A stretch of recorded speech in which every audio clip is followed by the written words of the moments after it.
Odiochieng' mar 14 dwe mar adek 2024 rwakni machiegni weche manyien mag migago kokalo Ramogi TV nyako Ramogi kamoro amora ma intie yiena mondo rwakni machiegni nikech wan kod weche mopogore opogore ma oting'o ng'anyo mar lakteche ma ochakore ayanga odiochieng' ma kawuono. Bang' jo lakteche chiwo thuolo ne migawo mar thieth ni kaber to ket winjruok motelo ne ng'anyo ma kama. Kata kamano winjruogno chalni pod ok obetie kendo nyaka gie sani lakteche koro ramo ni gin bende gidwa ni sirikal owinj duondgi. To sama sirikal winjo duondgi, jopiny ema bedo kod hinyruok. Mano emomiyo magi gin moko kuom weche ma waikoni odiochieng' ma kawuono gie sani. Nyaka Ramogi mokwongo wayud thuond weche ma wamiyo pek.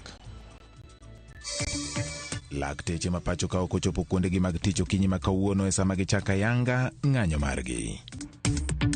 Sisi ombi letu kama chip tungependa hii pesa iongezwe kabisa, ni kidogo kabisa. Kuangalia mtu kama mimi natamani niishi maisha mzuri, ile mgonjwa wangu akiniona ninakaa nyumba nzuri. Nyamrerwa ma Nairobi dwaro ni piny owacho mamalo kod mag counties oketo kenge makanyakla e chwalo chudo magi. Jodak ma Kilifi dwaro ni piny owacho gol math mar madafu e listi mag math ma ok opuodhi ka giwacho ni madho madafu okroch ngima ji.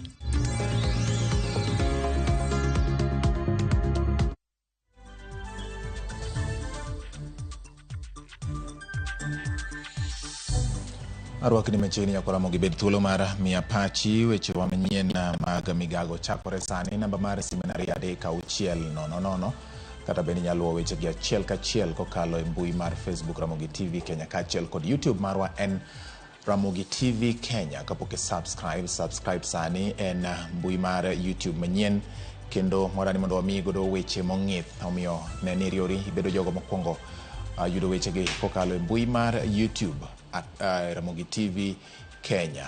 Kata bende nyalo luwo e mbui mar X @Ramogi TV KE. Machiegni nyinga en George Bati. Ikwayo oganda madwaro thieth e kaunti ma Kisumu mondo chope ute thieth kaluwore ni chenro mag thieth dhi nyime kaka pile. Ma en kaluwore gi tend kar thieth ma Kisumu County Hospital Laktar Tom Mboya ikini ma lakteche ochako ng'anyo odiochieng' ma kawuono kaka yande gisingo. Laktar Mboya lero ni onge ng'ikruok moro amora mosebetie korka thieth kendo lero ni lakteche duto ma tend kaunti no ondiko dhi nyime gi chiwo thieth e migepe mopogore opogore. Ma biro e kinde ma jopiny to lero ni pogruok nitie e kwan lakteche e kind nyoro gi kawuono kata bedo ni chenro mag thieth to dhi nyime e yo makare. To aneno kopogore kaka ne abiro kech ka moro mana biro no dedo ka doctors ne ng'eny gi ne ntiere to ne gitiyo maber, but kano chako nyoro ne yes ne ntiere achiel lakini king'iyo gi kaka ne abiro date 8 no ne gipogre. Niliadimitiwa jana jioni na nilipata kama services iko vizuri sana na ilifanyika vizuri sana. Mana kaka useneno usewuotho wuoyo gi jotuo, services magwa dhi mbele maber, ok waneno tatizo moro amora. Lakteche maneno jotuo bende ntiere on duty. Koro unless maybe things change, but as far as we are concerned sani thieth dhi mbele kendo wa encourage jotuo mondo bi hospital mondo mi onen gi kaka pile. Kawasudo ni moko kuom chenro mag thieth osiptende mag piny owacho e kaunti ma Migori orochore kaluwore kod ng'anyo mar lakteche mochakore odiochieng' ma kawuono. E nonro ma otim kod Ramogi TV e osiptal maduong' ma Migori oyango ni lakteche ok ne ochopo e tich gino. Mano miyo moko kuom jotuo ne ok nyal yudo chenro mag thieth. Jagoro mar riwruok mar lakteche bade ma Migori Laktar Dolris Nyagilo oyango ni lakteche duto nitiere ng'anyo. Medical Superintendent od thieth maduong' ma Migori Laktar Ian Omuomo wacho ni kaka migawo mar thieth iketo kenge mag neno ni jotuo yudo thieth makare e kinde ma lakteche ng'anyo. Currently, as we are all aware, there is a national strike that's affecting the doctors across the country, and as we speak right now, we are basically doing an assessment to look at how we can support critical services within the facility during the period of the strike. We are about to final, but so far I can say we don't have any patients in critical condition who have not been attended to. we are trying all we can to ensure that there is some form of continuity of services, and we'll see how to make sure that we are able to support those who need emergency services. Nyoni oinyowa kabisa kendo agombo ker marwa Migosi William Samoei Ruto ka onyalo teme kete tim gimane dakteche okwayo mondo koro wan kaka rowere wayud konyruok nikech wan kaka jopiny, wan kaka jo-youth piny, wan kaka jo-youth wantiere kendo wageno mag osiptende mag government molusi kendo manono osiptende mag sirikal kopogore osiptende mag jigi. Mana seche matin tok riwruok mar lakteche ma pacho ka KMPDU lando chakruok ng'anyo margi okinyi ma kawuono. Lakteche osiptende mopogore opogore e kaunti ma Kisii bende ochako ng'anyo margi. Lakteche go kokalo kuom jotendgi onyisi mondo bed e ot kendo kik gichop kuondegi mag tich. Ma timore e kinde ma jatend migawo mar thieth e kaunti ma Kisii Ronald Nyakweba wacho ni giketo okenge mag neno ni jodak omedo yudo thieth makare.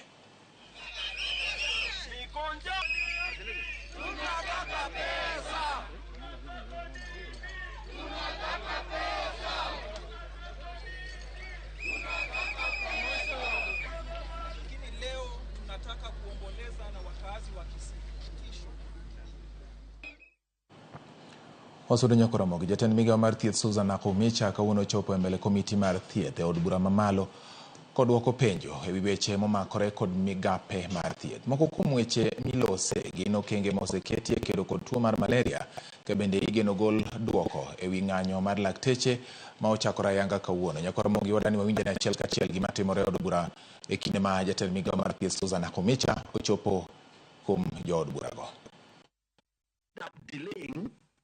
Remittances to NHIF to pay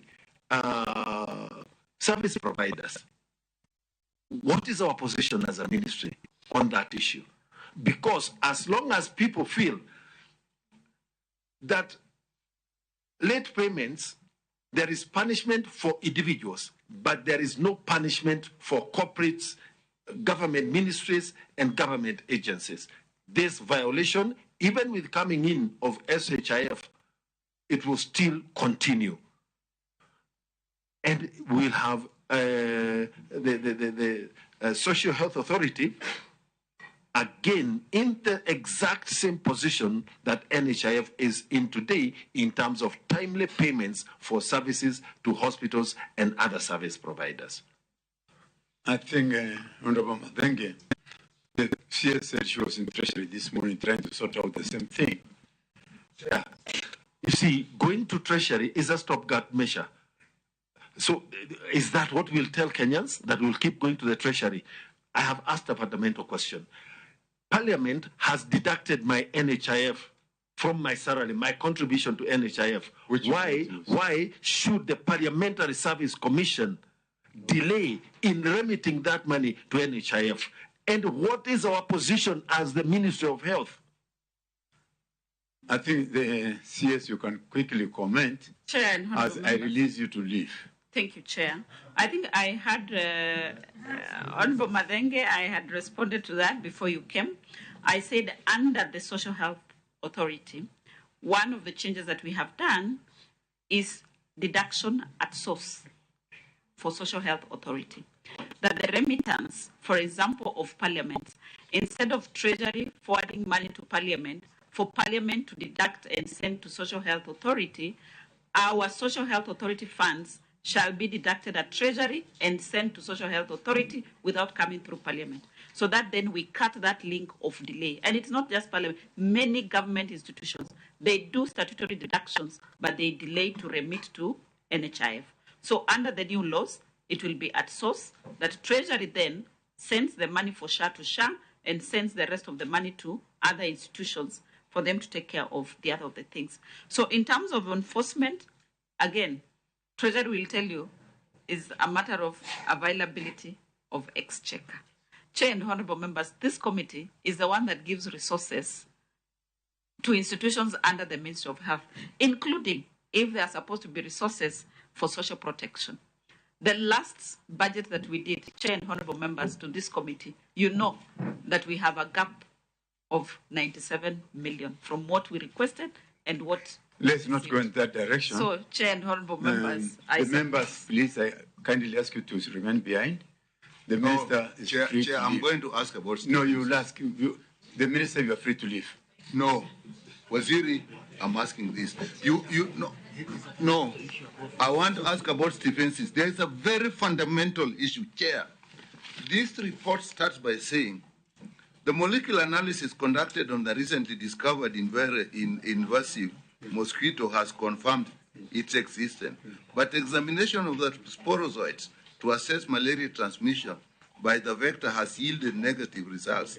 And often specimens collected from the specific counties have shown no evidence of being infected with malaria. Now, everything we are putting in place is on the assumption that Stephensis is transmitting malaria. But our very statements start by saying it doesn't. Now, the only thing we have, Chair, is that we are going that in Ethiopia and Djibouti, it is known to transmit malaria. Now, we are therefore put with a bigger problem, not of developing programs, but of actually detecting whether the Stephensis in this country is the same as Stephensis in every country. We know, Dr. next to you knows, that there are very many mosquitoes that actually don't even transmit other diseases. For example, Rift Valley fever is mosquito-borne. It is rampant when it came, it was in Marsabit. So my question is, are we developing a program on the basis of an assumption, or are we also going ahead and doing research at molecular level to know whether the Stephensis we have in Kenya is actually transmitting malaria? Because that's the basis of the whole question. If that is not true, the Deputy Director General is an epidemiologist by training.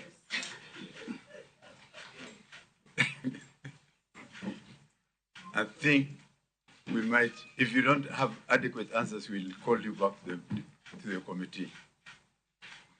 Thank you, Chair. I think the starting, what Dr. Nyikal has read is actually pointing towards the continuous analysis and research that is being done to make sure that, one, the vector is present and it was confirmed to be present, but also to see whether it's carrying the parasite that causes malaria.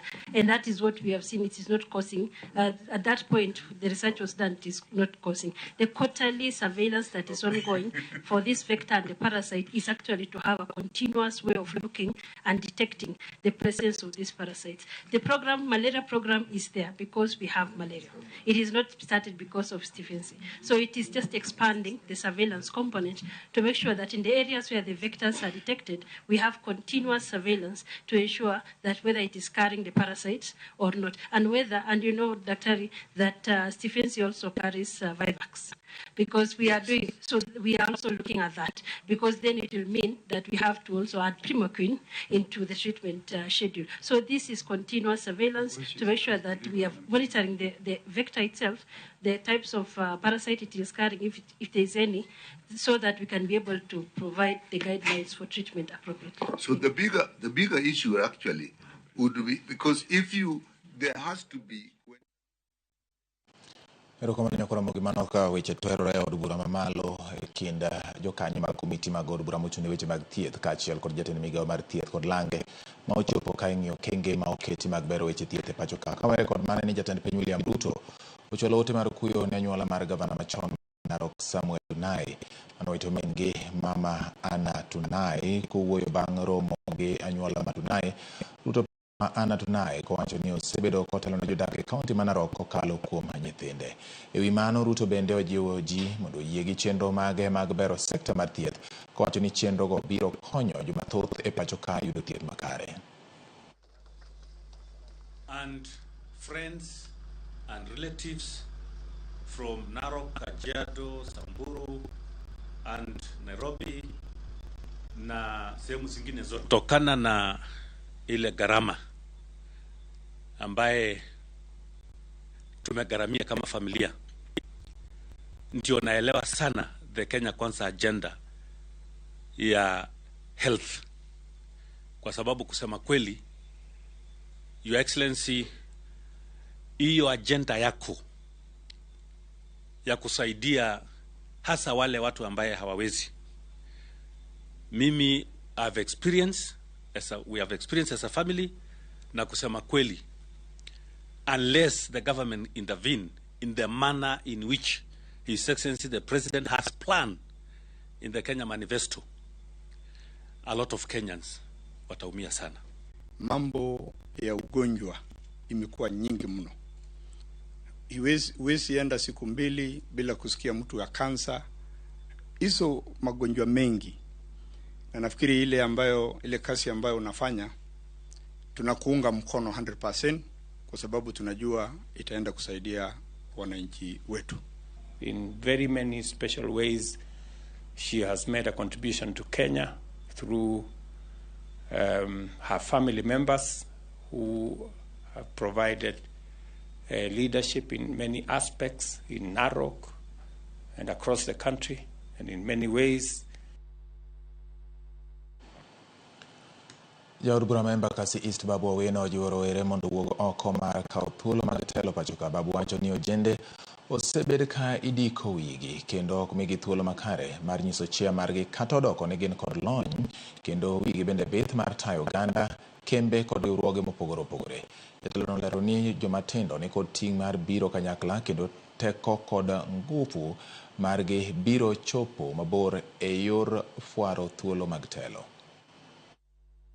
Ng'ato beno paro mana ka wacho ni jatelo konego kudh firimbine. To koka kudho firimbina, ibung'e nade na tiyo Embakasi, ibung'e nade na loso ndara kacha, ibung'e nade na konyo mine kacha mondo nyithindgi odhi e skul. Koka kudho firimbina, nyaka an manyisi na timo gine king'e ni gino timre adiera. Nikech an awuon onge ng'ata mabiro nyisi no tiyo to koti. Koro jatelo mora mora nyaka kudh firimbine, eka ji ng'eyo ni kara ma jatelo ochung' mbele mondo mi ji oluwe chien.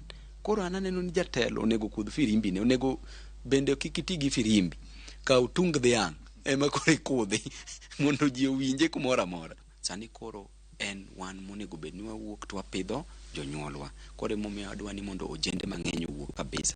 Koro wadwani wamakre kaka ojende, nikech ka ng'wawe kijana moro achiel piny to kijana cha wang'e ni nya hinyre piny kocha. Kida bedo jatelo motegno to nyaka ibed jatelo mantiere gi wich malew, mano mokwongo. Mar ariyo nyaka ibed gi intellectual political acumen. To an ng'ama king'iyo gi jogi te, we aliw moingo jogo te, dong mano tadiera.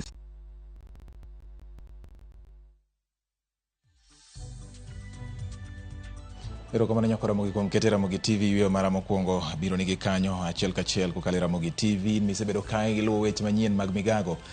Amed mi puoch gi pak kuom yiero Ramogi TV e kind televisen mamoko mathoth mantie piny mangima mondo wabedi jogo mayango kendo mami weche madiera matimore pacho ka kod gwenge mabende mamoko. Waneni makare nyasana kod Stanley Osumba gi Mama Rosa Oganyo nyaka Njera Karachuonyo Rapogi Kenya Mkago manilo moyo Tistinga Oganyo.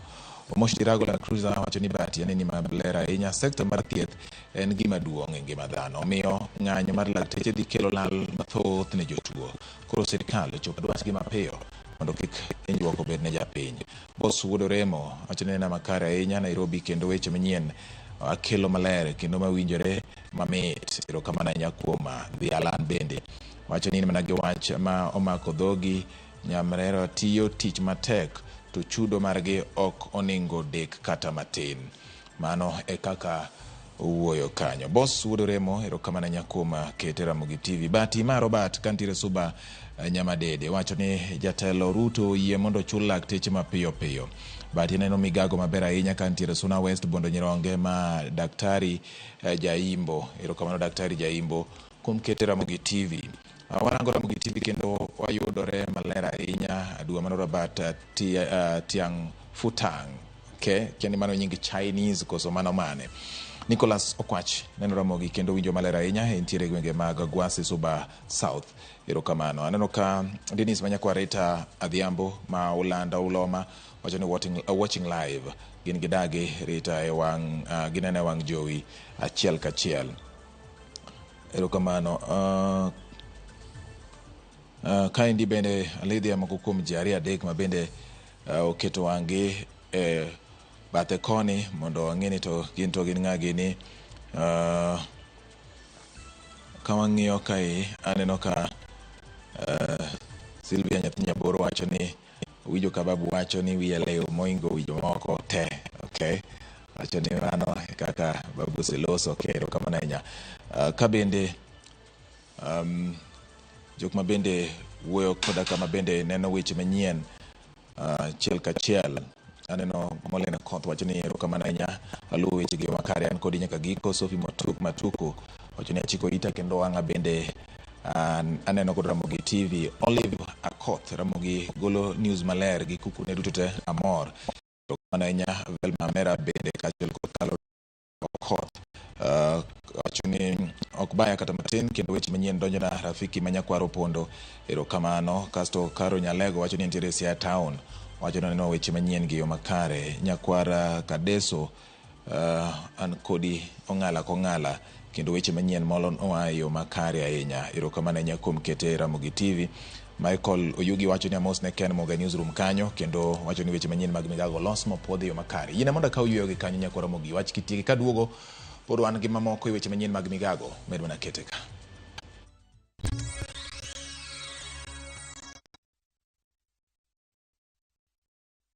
Are you ready to turn your Skizza-tunes into cash? Dial *487*3#. Choose your favorite Skizza-tune, confirm, and enter to win big. 50K daily, 100K monthly, and the grand draw of 1 million Kenya shillings. Each time you download Skizza-tune, you support our local talent as you increase your chances of winning big. All SMS alerts are from Skizza Citizen, and lucky winners will be contacted from 0709 767 000. Skizza Tune, Skizza Chapa. Terms and conditions apply. My name is Samuel Ochieng, a proud beneficiary of the NCCK Education Scholarship. Through this scholarship, I was able to access secondary school education, and I graduated from secondary in 2014. From there, I went to campus and completed my degree in 2021, graduated with a degree in mechanical engineering. This initiative played a big role in my academics. To contribute to this initiative by texting the word Elimu to 29888. By doing that, you'll be able to assist other needy students achieve their goals the same way I have achieved mine.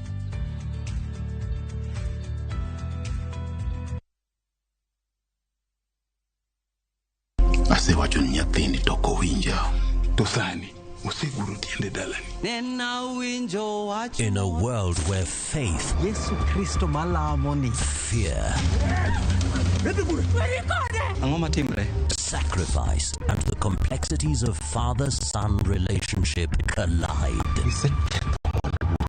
the son must choose his path and his own legacy.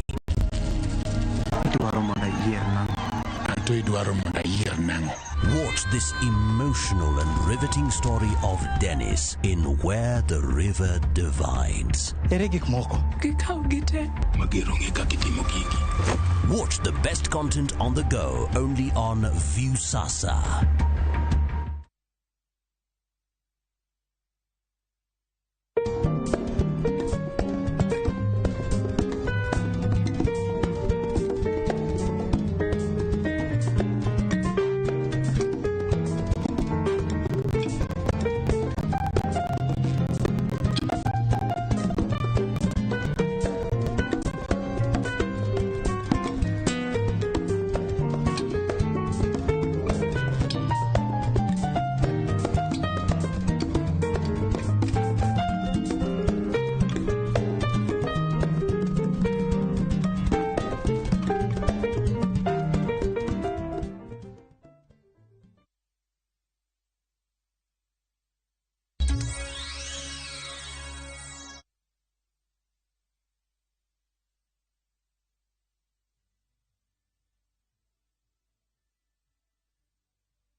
Erokamano nyakora Ramogi kuom medo keto Ramogi TV bang' wuok e yweyo wadhi nyime gi weche manyien kaka nasingo ni pod wan gi mamoko bende koro dani wang'iane motenore kod weche ma bende omakore gi mag dongruok kama kawang'iyo gi kinde ni nyakora Ramogi to wayudo ni Lake Victoria South Water Works Development Agency obago romo mar galamoro kod jopiny ma Korando kama dag thiedho pi mong'ere kaka Waste Water Treatment Plant owinjo gerie ma biro kaluwore kod ng'ikruok manobedo higa mar 2021 kane chenro mar daro kata dwaro gero dag thiedho pi ma kamano ne orado kod ng'ur kowuok kuom jopiny ma kono. Romo ma kawuono en mar lalruok mondo winjruok obedie kindgi kod jokorando ber ma chwalo chenro ma kamano biro kelo alworano kod gigo ma inyalo tim e bero ngima oganda makono kokalo kuom yudo pi maler ma othiedhi kaka winjore. Odani watude achiel kachiel kod jafwambo marwa Millicent Adhiambo ma bende koro oseikore yo makare mondo miyo wane ler to chenro mar lalruok e kinda telo ma ochung' ne weche mag dongruok mag pi alwora mar Lake Victoria South kaachiel kod jopiny ma Korando. Giwacho ang'o? Wacho ni chenro ni nosebedo kod ng'ikruok e kinde mokalo. Wang'ni gwelo pach jopiny mondo gipor wach kanyakla nyalo kelo ber ne jopiny yudo pi maler. To gin okenge mage miwacho ni oseketi to chenro ni nyalo kawo ndalo maromo nade mondo koro chak tich ayanga mondo oganda makawo yuda dongruok gi pi maler ma koro isingonegi kod chenro ma koro keti. Millicent kiwinja to koro nyiswa ne ler gi paro ma jopiny ne godo jotelo mochung' ne weche makeyo pi alwora mar gwenge mag milambo mar nam lolwe kod alworano. Nyiswa ne ni weche gi ochopo kanye. Chal nade?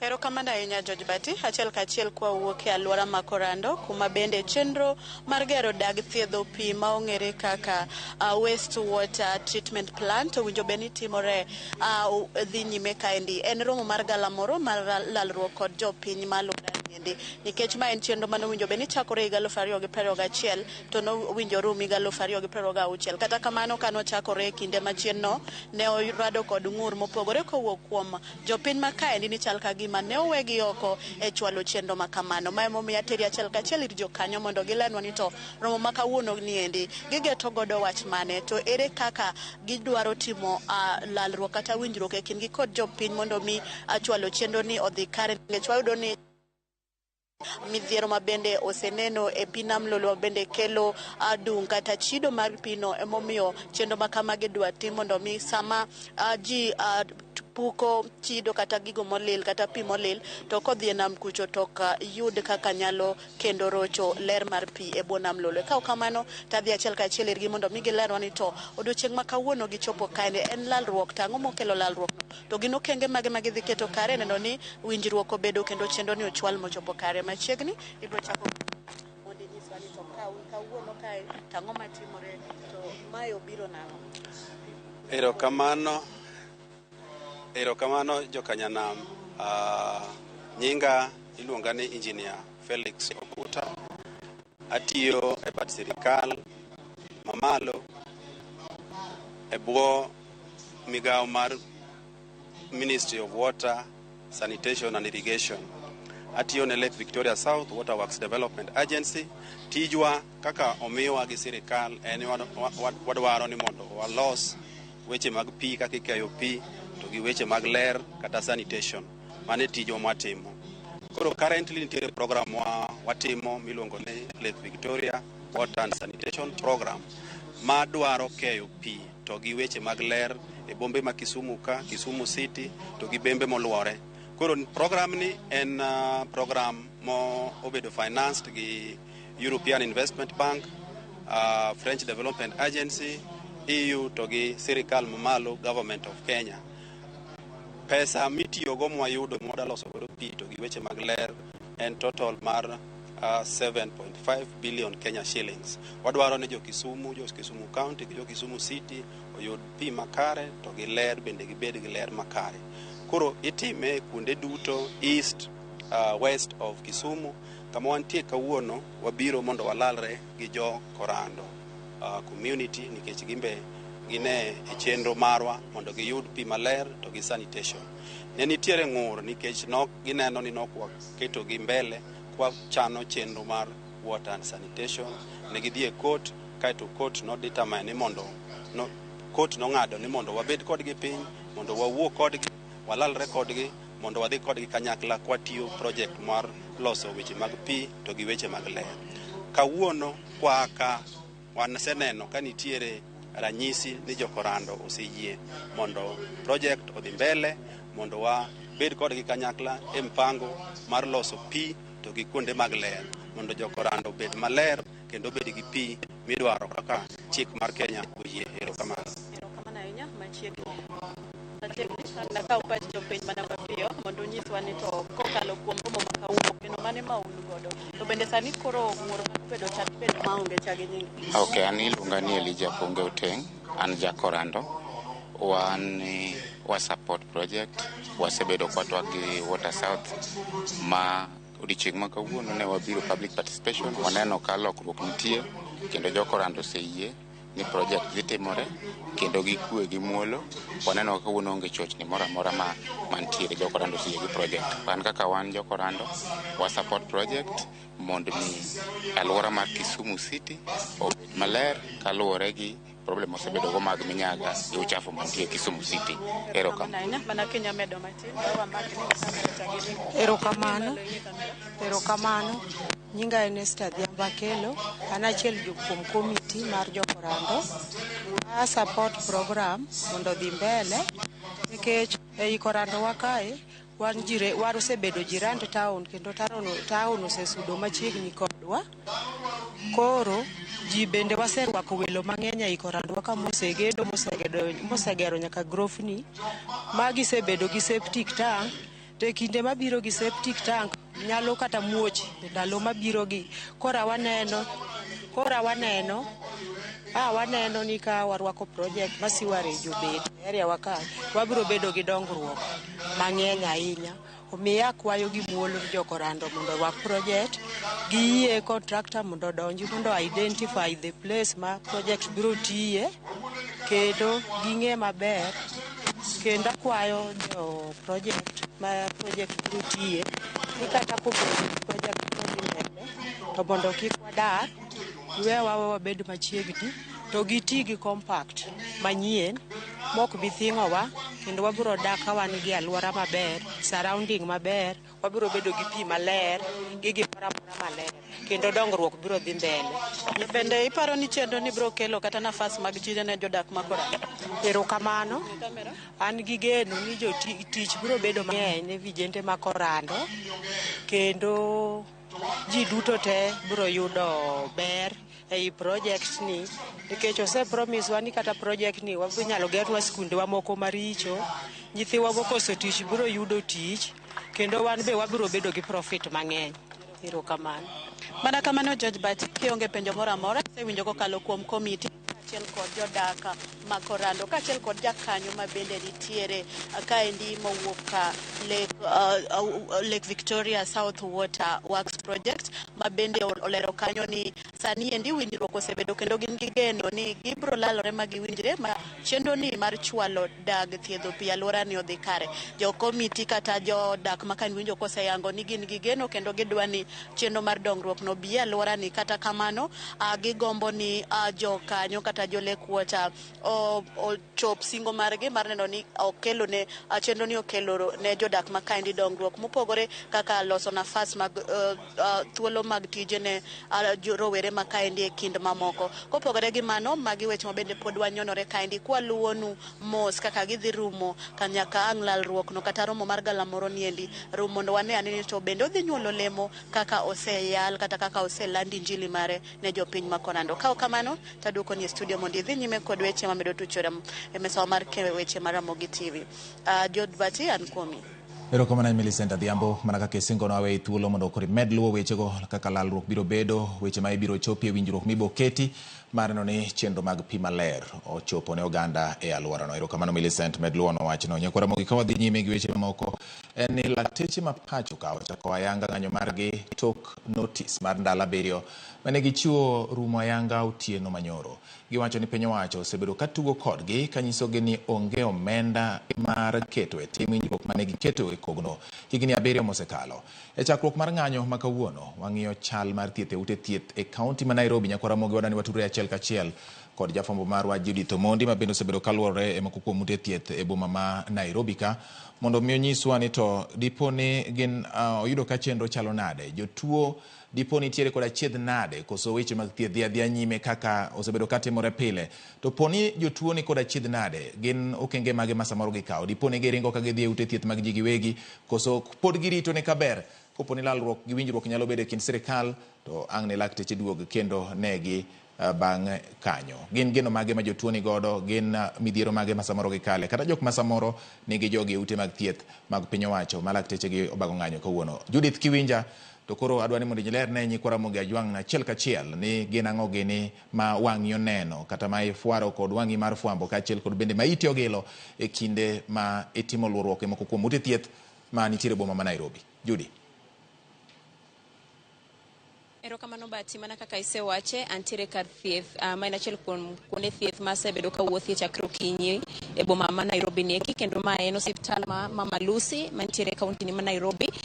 Nwadonjo kae ma hao saa achiel mokalo bang' dhi bende osiptal ma Mbagathi. Mama Lucy kae wadonjo Bati, mana kaka ineno chien kae nitiere jotuo ma bende ni e dhot mar donjo e osiptal maduong' ma Mama Lucy kae, ma gin jotuo mobiro yudo thieth ka kendo gipango mana lai mondo mi otim negi chenro mag thieth magibiro bende mondo megi yudo odiochieng' ma kawuono ni.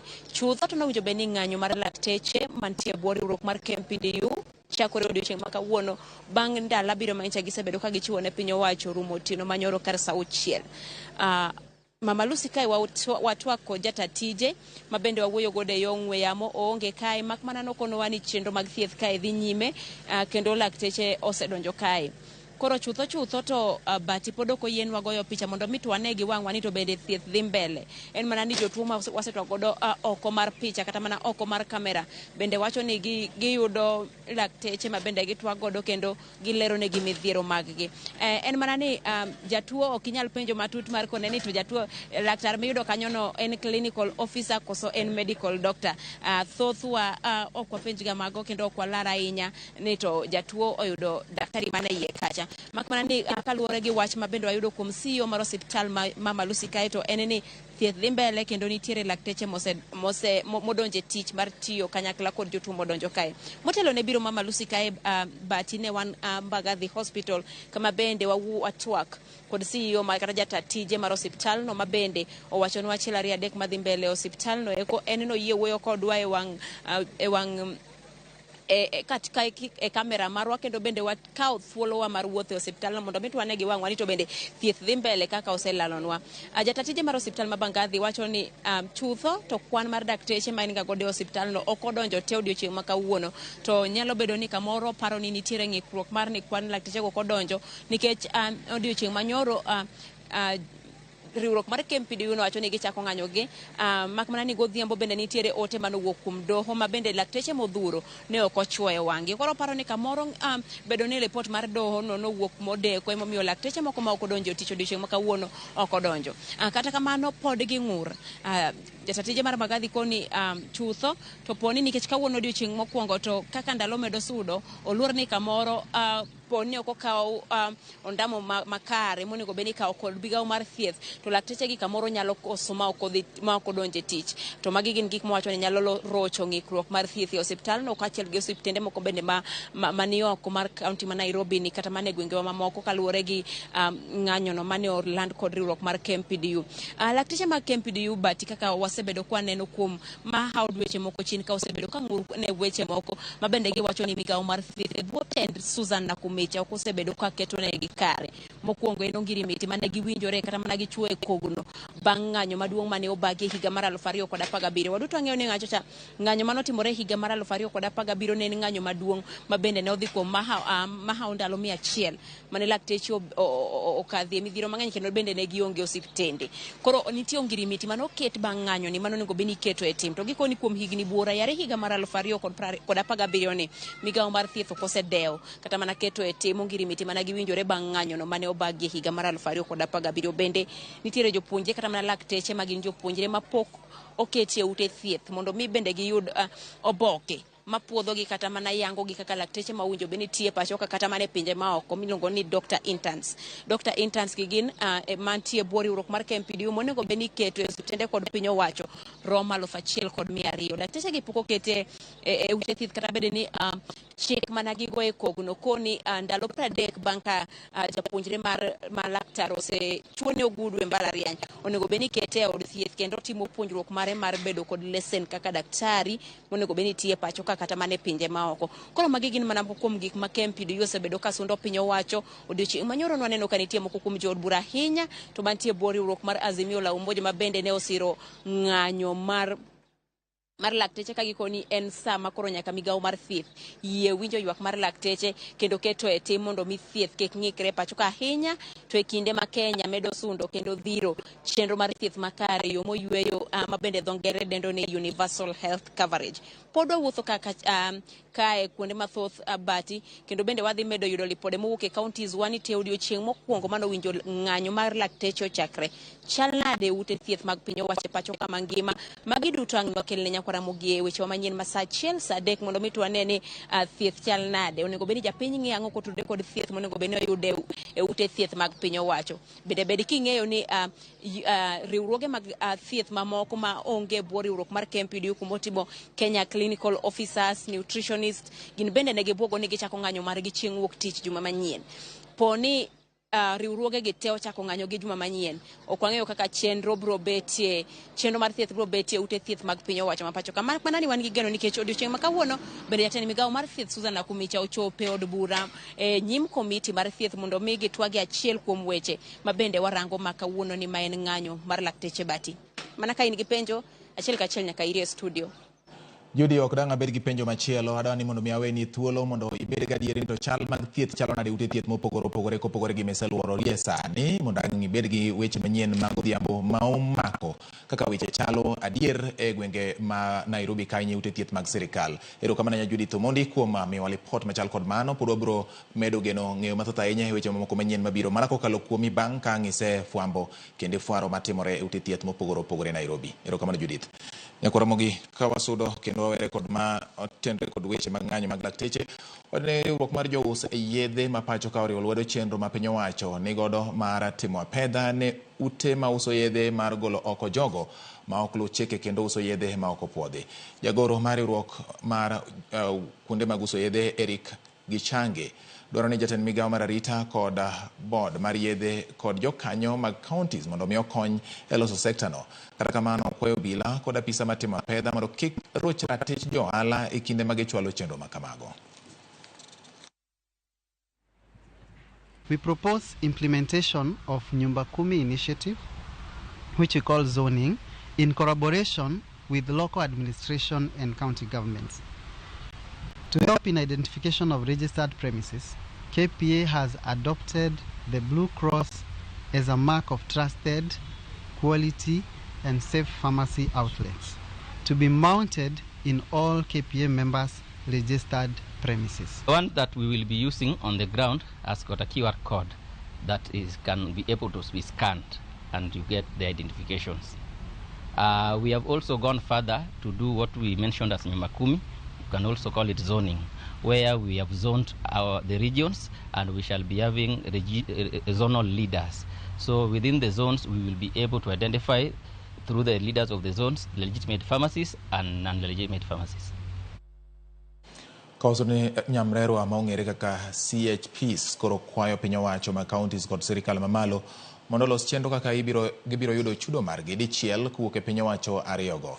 Ka giloso e kinde alam mar duoko erokamano maloyo nyamrero 700 mowuok Embakasi East kod South okwayo piny owacho mamalo mondo ochiwnegi siling 2,500 e kinde ma counties bende miyogi siling 3,500 mondo giyud 6,000 dichiel mondo konygi e timo gimoro manyalo kelo lokruok ne ngimagi maloyo chiwo omenda go alunde. E kindeno jatend kuonde thieth e kaunti ma Nairobi Geoffrey Mosiria ogolo siem ne ji mayawo kuonde mag thieth ma igole iye boma ma Nairobi ni biro kawo ne gondamo. Mtu kama mimi natamani niishi maisha mzuri, ile mgonjwa wangu akiniona ninakaa nyumba nzuri nikijitokelezea, na kwa sababu pesa hata iwezi tosha rent kidogo kabisa. Hii Nairobi ni shilingi 5,000. So unaona kama nataka niishi kwa nyumba shilingi 5,000, hii 1,000 iwezi tosha shopping na iwezi nitosha kunipeleka kwa ground. Wakitusaidia ikifika shilingi 20,000, sisi tutashukuru, kwa sababu ni kazi tumejitolea na mwito wetu wote na moyo wetu wote. Kitu kanaingia kwa meza yetu, kana tusaidia pia ku support credit, na tukiomba sana mambo ya challenge ambazo tuko nazo asiwezi toshekana na hiyo stipend peke yake. Tunahitaji baraka mingi, tunahitaji partners wengi wajitokeze, na serikali pia iweze pia kuchip in, kutoa ile mchango ilisema itatoa also in time, sababu sisi ni waaminifu na ikuwe waaminifu kwetu. In our area, tunajua zile illegal clinics ambazo zinaprocure abortions, tunaendelea na crackdown. All the illegal clinics that are not willing to comply, tutachukua sheria na zitafungwa mpaka ile time ta comply. Sasa sio sawa, tutasaidia PHP kwa sababu we have seen illegal clinics procuring abortions. Wasichana wetu wanapoteza maisha, si ndio? Ramogi wamedo sudo gi weche mamoko bende jodak mag kaunti ma Kilifi dwaro ni sirikal owe sando ji mauso kata jogo matiyo kod math mar nas miluongo ni mnazi, kagiwacho ni pi mar nas en math manyiso kit kod timbe oganda mawuok e dhood Mijikenda. Spika mar od bura ma Kilifi Teddy Mwambire okwedo wach maketo math mar mnazi kaka mano ma ok opwodhi. Mwambire oriwo jogo mauso kaachiel kod jogo matiyo kod mathno lwedo e boma ma Malindi, kowacho ni math mar nas okel chandruok moro amora e dend dhano, to kendo ok onego kete kaka achiel kuom chang'a kata mogoka. Okwayo sirikal mondo oyiene joma timo ohala mar math ma kamano mondo timo ohandgi gi kwe. Za kwamba tunapika hii ni pombe ambayo iko original. Hakuna mtu mwenye amekunywa mnazi akadhurika. Ni nani mwenye ambaye amekunywa mnazi ukasikia amelazwa ama amehara ama nini? Hakuna. Hiyo kitu jamani, tafadhali tunaomba. Yaani mtu akishikwa tu anauza mnazi ni 2,000. Hata ukipelekwa hapo station kwenyewe lazima babako ni mamako ndugu yako amekufuata ni 2,000. Nitatoa mnazi kwenye mazishi, nitatoa mnazi. Je, serikali itaenda kufukuza watu matangani kwa sababu atanakunywa mnazi? Ama nitunywe bia pia matangani? Si pombe yetu. Pombe yetu ya asili ni mnazi. Kuna matatizo ambayo yanaendelea ambayo ni makubwa, hususan ya hawa watu ambao ni wauzaji na watumizi wa mvinyo wa mnazi. Ingawaje watu wanaita pombe lakini mvinyo, kwa sababu unatoka kwa mmea, unatoka moja kwa moja, hauingizi chochote pale ndani. Kwa hivyo ni mvinyo, umefika katika ile kiwango cha mvinyo ambao watu kwa Kiingereza inaitwa wine. Nafikiri kuna umuhimu wa wakazi serikali iweze kwenda kwa kina, iangalie hizi ambao wanaita pombe haramu na ile ambao ni halali, na tuweze kupatiwa shime zaidi, kwa sababu zamani tulikuwa tumeambiwa kwamba huu mvinyo wa mnazi utapatiwa nguvu zaidi na serikali, na hata kuweza kuwekwa kwa chupa tuweze kuuza katika maeneo mengi. Wana mabile kaunti Bungoma Francisco duol machiwole sen maguso kwonga kowacho ni chiwole sen go miyo chenro makedo kod kwong ma ok opwodhi ok dhi nyime. Kuwuoyo bang' nonro mar kwong ma ok opwodhi, Koolio kwa sirikal mondo kaw okang' motegno ne joma chiwo lesen mag yawo bache kuonde sikunde e kaunti ma Bungoma. Kooli bende owacho ni gibiro dhi nyime gi chenro mar apedha ne kong'o ma ok opwodhi mondo gigeng' math gi ohala mag kong'o ma kamano. Wi mano, lita maloyo 10 mag kong'o ma ok opwodhi nomaki e gweng' ma Sango e kar chung' od bura ma Kabuchai. We want to tell the board to be accountable and to be responsible in terms of ensuring that we follow the guidelines that have been provided. That everybody, in terms of, we don't want to inconvenience Kenyans. We need just to drain the tap from the source. So the issuance of the licenses is the role of the board itself. So we would also stop other business and go for the board members who have disregarded these and issued the licenses in total disregard of the law. Because that is the source of all these problems. That if we are not keen in terms of making everybody accountable, then you are the cause of whatever deaths, you are the cause of whatever happened to them because you issued the license. So we might now go to that phase, and if there is anybody who has those intentions, issuing licenses as individual, then he takes responsibility. because you cannot just go ahead. And the board hasn't actually sat to deliberate on the requests that have been made by those who have intentions to operate bars. Sirikal ojiwo mondo sir chenro mag nyumba 10 mondo konya pedha mag mathe pachoka. Jalup County Commissioner mar County ma Laikipia East Patrick Muli oyango ni sirikal nyalo tiyo kod nyumba 10 e kedo kod weche njore gwenge makono. Koloso Nanyuki e romo mar puonjo jopiny ewi chenro mag nyumba 10, Muli wacho ni chenro no konyo jotij arita kwe e timo nonro mosekonyo e weche njore Laikipia ahinya to mago mag kuo ma osebedo ka kelo chandruok e alworano. Chenro mag nyumba 10 manochakore e piny Tanzania jiwo ji ni obed kanyakla to kendo giwuo mondo gikonyre e bero arita margi. Jokanyo mag nyumba 10 ma Nyeri kod Nanyuki owacho ni riwruok mar jodak kod jotend anyuola biro duoko buche mag njore piny. Wakati hawa watu wa Nanyuki walikuwa wamekuja huko kwetu, kuko na mambo mengi sana ambayo tulijifunza kutoka kwao. Ya kwanza kupigana na madawa ya kulevya, ya pili kupigana na ukora na uhalifu aina nyingi, na tumepigana naye vya kutosha mpaka sasa Karatina iko sawa. Sasa leo hii pia tumejifunza mambo mengi na wao, kama vile watu wa nyumba 10 hapo wako na vitambulisho. Tumejifunza hivyo na kuona ya kwamba kitambulisho ni kitu muhimu. Hii ya nyumba 10 ni kitu muhimu ambayo inaweza saidia kutambulisha mzee wa nyumba 10. Wale ambao walihudhuria waliweza kuelezwa mambo ya nyumba 10 mahali ilianzia, mahali imefikia, na tukapanga mikakati ya vile nyumba 10 itafanya kazi. Na niseme ya kwamba kazi ya nyumba 10 tumeanza kuona matunda yake. Kama Disemba ambayo imepita na hata leo Nanyuki tungekuwa na visa kidogo sana za uhalifu kwa kupitia nyumba 10, kwa sababu tunaweza pata ripoti yoyote. Na mambo ya pombe alamu wanaweza tupatia report ambao tunatumia askari wetu wana act upon. Yore mbadabode boma ma Kisumu dwaro mondo oketo kenge mag puonjogi manyien weche mag rito chike mag apaya mar duoko chien masiche mawuok kuom apiko. Gimero ni thoth joma riembo apiko onge kod lony makare mar tijno. Challenges mang'eny e weche mag boda boda.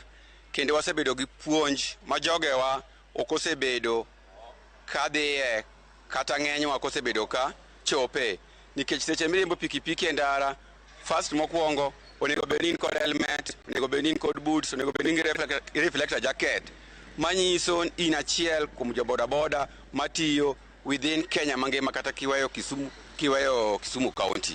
Wakadhe masiche kaka barabara mana kod accidents ntiere. Accidents bende mostly donjo mana nikech carelessness marwa mag riembo mostly. Percentage maduong' donjo gi mano. Gima wacho kamano endi nanka waringa en ng'wech moro ma bigi milawo onge manotimore. Machielo masiche bende mwachako wakadhe gin ma wakadhe lwet obila chando wa mok wayue. Eni maki makata be mani gik midwaro go ni ntiere godo te to podang' no makiga. Koro kwagera ng'ome manotimore.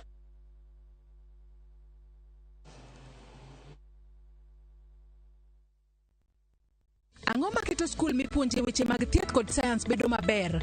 Waketo maino marwa e chal ngima mar jopuonjre, waketo maromre timo nonro kod tiegruok, wajiwo jopuonjre bende odonje chenro mopogore opogore kaka tuke. Wachiwo tiegruok mowinjore gi omenda ma japuonjre chulo, japuonjre tieko somo ka en gi lony mamalo mar donjo e tich.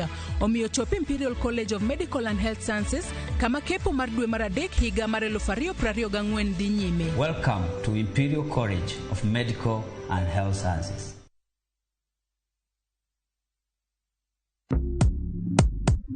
Mtu wangu, imagine kuna over 1000 ways to win on shabiki.com. Usimiss out. Pata multi-bet boost massive ya 1000% ukicheza on shabiki.com. Cheza sasa na shabiki.com na upate up to 1000% multi-bet boost. Tubet, min shabiki na nadeku bless tena. Nilieka kichwa yangu ikabai tena.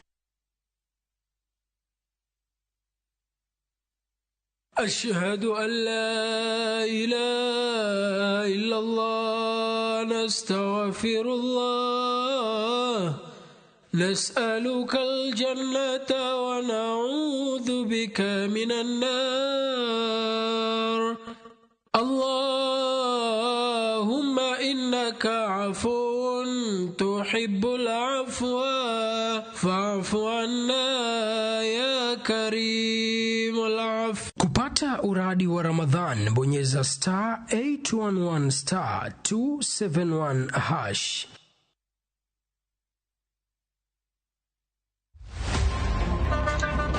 Tuanze kulipa kadi sasa, na kadi ni cashless. Umesema tunaweka pale? Na kwa ile namba. Mimi niko na cash. Nisaidie hiyo do na namba yako ya simu.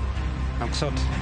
Kain jawuoth mar matatu e safar machiegni kata mabor. Non kendo yang ni chulo fare mari kokalo e yor mbui. Non ane ka yudo receipt mari e simbi. Kama sira ujuki kendo idwaro ni uchuli gi kambi mar okumba. Receipt mari kata digital receipt eneno mari ma ibiro golo. Kain wuon matatu dwarore kokalo kuom okumba mari mondo ibed gi yore mag chudo kokalo e lony manyasani mondo matatu mari oyud okumba.